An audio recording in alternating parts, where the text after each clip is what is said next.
मित्रांनो, नुकताच राष्ट्रवादी काँग्रेस पक्षाचा 26वा वर्धापन दिन साजरा करण्यात आला. सरप्रायझिंग एलिमेंट हा की दोन्ही पवारांनी 26वाच वर्धापन दिन साजरा करण्यात आला. तर महाराष्ट्राला पडलेला प्रश्न हा की पक्ष एक आहे, त्याला 26 वर्ष झालेले, पण दोघांनी साजरा केला, तर याचा मूळ मालक आहे तरी नक्की कोण? चला तर मित्रांनो, आजच्या व्हिडिओमध्ये जाणून घ्यायचा प्रयत्न करू की राष्ट्रवादी काँग्रेस पक्ष आहे तरी कुणाचा. तर मित्रांनो, 1999 साली राष्ट्रवादी काँग्रेस पक्षाची स्थापना शरद पवार साहेबांनी केली होती. 2023 मध्ये अजितदादा पवार यांनी राष्ट्रवादी काँग्रेस पक्षातील आमदार घेऊन सरकारमध्ये सामील झाले आणि उपमुख्यमंत्रीपदाची शपथ घेतली.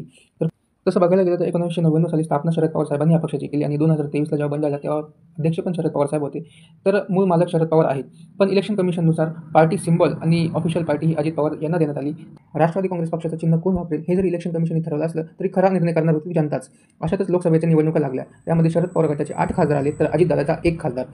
तर सर्वांना वाटायला लागलं होतं आता ही राष्ट्रवादी काँग्रेस पार्टी ही शरद पवार गटाचीच आहे. पण पुन्हा एकदा ट्विस्ट आला तो विधानसभेच्या निवडणुकीत.